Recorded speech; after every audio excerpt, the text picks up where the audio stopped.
Hello everyone! Oh, you're the only one here. Well, no need to let a good class go to waste.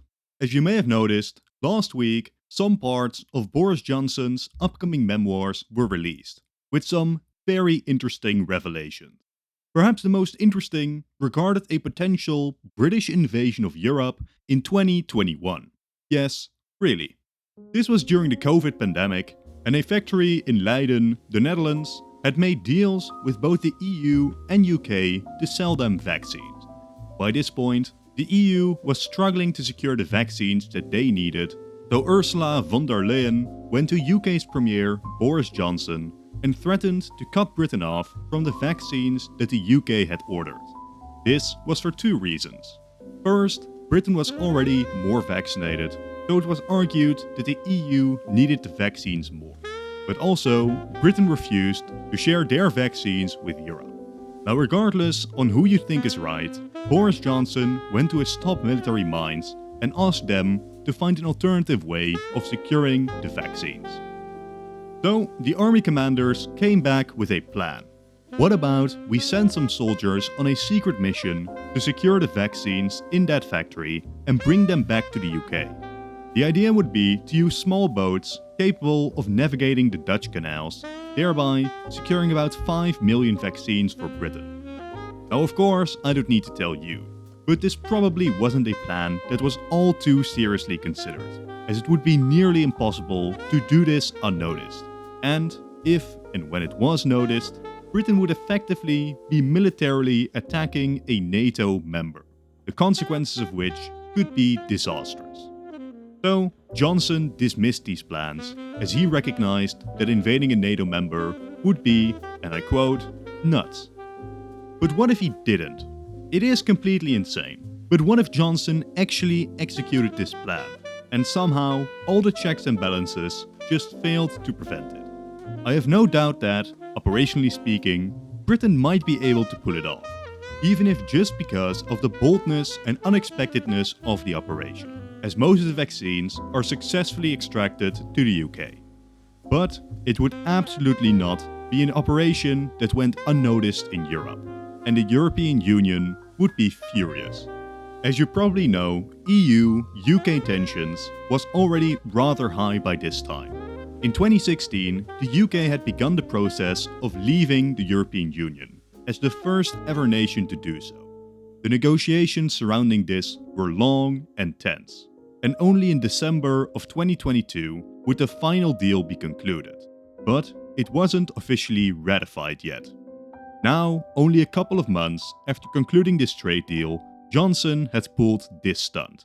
You can imagine what Europe does to the deal on the table. Especially von der Leyen and Emmanuel Macron would be extremely angry at the British by this stage, as not just were the vaccines stolen, Britain was just straight up risking conflict on the continent. Expect the deal to be removed from the table as Britain returns to a non-deal eviction from Europe, essentially meaning that Britain has no special relationship with Europe, just like any other non-member state. Conflict would then swiftly restart over whether Northern Ireland should be a part of Europe's custom union, running custom checks through the Irish Sea, or if Northern Ireland would be the border, which was politically impossible. As after the UK-Irish conflict during the Cold War, it had been agreed that no border should run between the regions, else they risked conflict returning.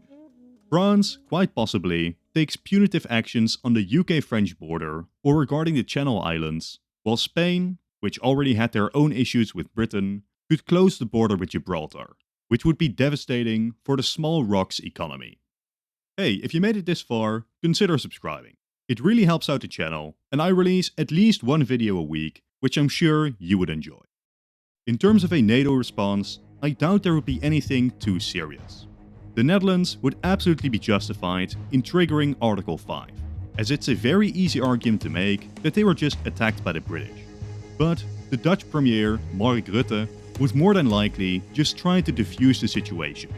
And besides, NATO would call for a proportional response to the situation, with each nation deciding for themselves what support would be needed.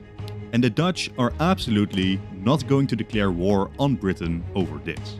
Besides, America would not be willing to risk the stability of NATO over this dispute. But what if the response is harsher, and Mark Rutte does go to NATO to demand that they do something, invoking Article 5, officially calling on NATO members to respond? Well, diplomatically, all hell breaks loose within the alliance. Invoking Article 5 doesn't mean that the UK and the Netherlands are immediately at war, nor does it mean that all NATO states have to join the Dutch against the British. I'm sorry people, London is not getting bombed over this dispute. But what it does mean is that all member nations now have to take at least some diplomatic stance on the situation, with by far most nations vocally discrediting the British actions.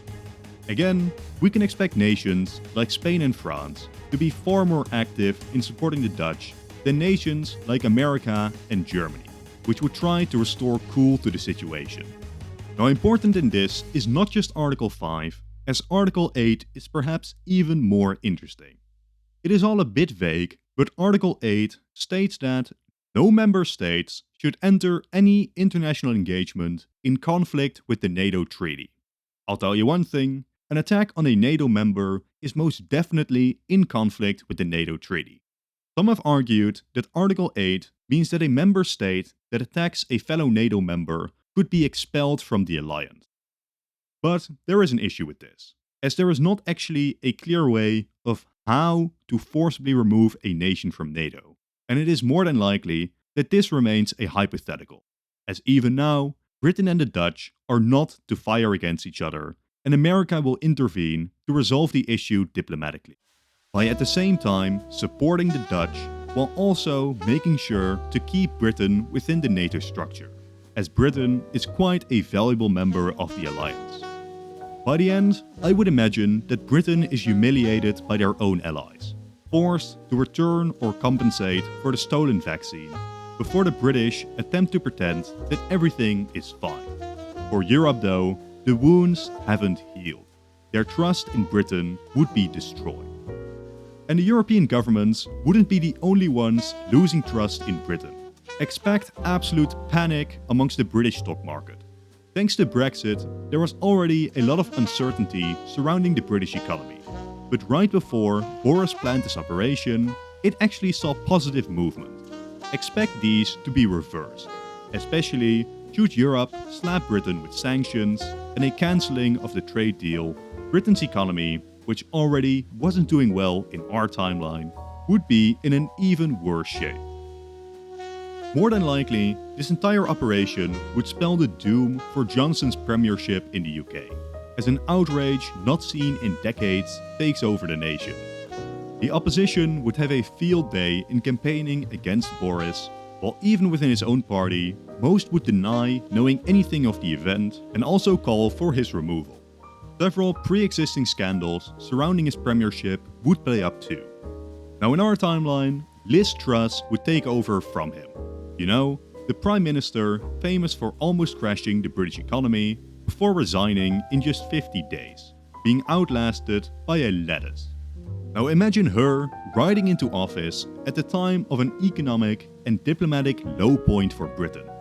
The removal of Johnson would help cool tensions a bit, but they absolutely would not be solved just because a different Prime Minister is now in charge. And of course, all of this comes in the prelude of major movements in Eastern Europe, as we are only a year away from Russia's invasion of Ukraine. And this conflict within the West would be exactly what Putin likes to see.